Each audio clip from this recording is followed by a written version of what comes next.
Hey, so this client made a massive mistake that cost him hundreds of thousands of dollars. I'm going to walk through the details of everything that went great and what went wrong. So check this out. When we looked at this scenario, his current interest rate was 6.875 and he was going to do a rate reduction, not a refinance. So he was going to get a new loan that was over 1% lower. It was going to drop his monthly payment $482. It was going to drop his interest by $670 per month, and he was going to save, all things said and done, almost $190,000 with no cost. His break even was a fraction of, well, it was days. So when we looked at this, on this rate reduction, he was going to bring in $6,400. I'm going to explain that to you in a second. And the life of the loan interest was over $181,000. And he was going to see a difference in his bank balance of about $8,200. So let's walk through the details, shall we? When we looked at this, I did two things. Number one is we looked at, on the Borrow Genius, we know we should do something based upon where the market is. So do you want to chase a lower interest rate and incur upfront costs of about $7,000, or do you want to take a higher interest rate and incur about $90 worth in total costs? Well, when you do the break even on this, and I always go right to this long versus short term option, they're all the same term, which is 28 years. This, by the way, is why this is a rate reduction, not a refinance. His current mortgage is roughly 28 years. He's 2 years in. So he could refinance, spend that back to 30. I'm a big fan of that because it gives you more money to give to your financial planner, which that money will help you retire younger with more of it than it will paying it down towards the mortgage. This guy doesn't want to do that. He wants to pay off the loan. He wants to put his money into an illiquid asset, which is the home, that has a 0% rate of return, which is the equity, that is not only inaccessible to him, but the only money that's at risk. However, we provide, he decides. That was his plan. All right, so here we are. We looked at this scenario. The difference between 5.5 and 5.75 is $7,607, but it's only going to save him about $73 a month. Easy math, when you do the division on that, it's going to take 8.5 years before 5.5 is cheaper than 5.75.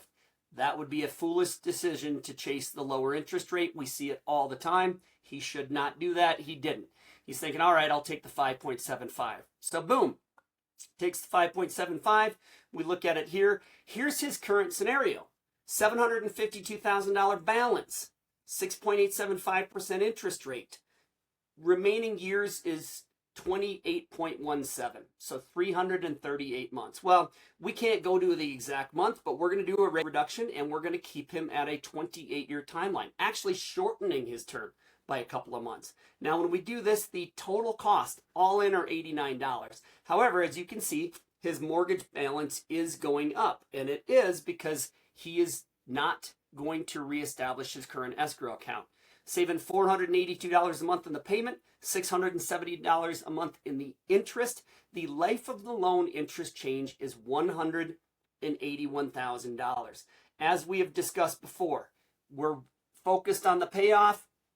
He is not going to make that mortgage payment, which is going to increase his loan payoff by $4,500. That's why we're up to $756, $857. On the cost, he's getting a credit that's going to cover everything. Didn't need an appraisal. It will be processed. It will be underwritten. All that is covered with a credit of $4,000, leaving a total hard cost of $89. He will need to reestablish an escrow account. $6,000 for property taxes, $1,600 for insurance, and prepaid interest to get through the end of the month. That's $9,000. Now, why is he bringing in $6,400? Because he doesn't want to skip a monthly payment. That's what he's currently paying, $6,400. So even though he's not skipping a mortgage payment, because he's going to get a refund of his current escrow balance, which is about $8,200, and he isn't making a payment in the month of April, he still feels like about an $8,200 windfall by just simply making the same mortgage payment he's always made. Close in March, no payment in April, and then he can proceed with his new loan, saving him a considerable amount of money. But he made one Massive mistake. We see it all the time. The problem is when you're buying a house, everything is really important. Timing matters. You have no control over what happens on the market because you have to lock something in regardless of where the interest rates are because you got to close on your house. The problem with the refinancing is there isn't that sense of urgency. You can always wait. You don't have to do it today because you're already in the mortgage and everything is taking place. Well, when people don't treat saving money with the same urgency as they have when they're spending the money, you have a problem. What did this guy do? He didn't act. He didn't act on a free rate reduction, not increasing the term, not reducing his cost by $189,000. And by waiting, the market changed and the window closed and he ended up sticking with his old rate. He's still at 6.875. Blows my mind, but we see it all the time. We set up a rate alert that says, look, when this happens, when we can get you what you want, we got to pull the trigger and let's go. I don't understand, but for a lot of people, for some reason, saving the money once it's set up is not nearly as important as the 1/8% he was upset about when he purchased the home 2 years prior.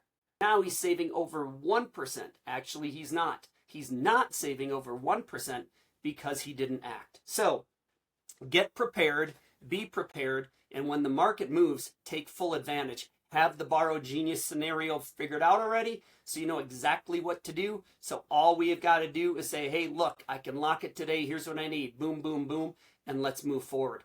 That's how you save. That's how he lost.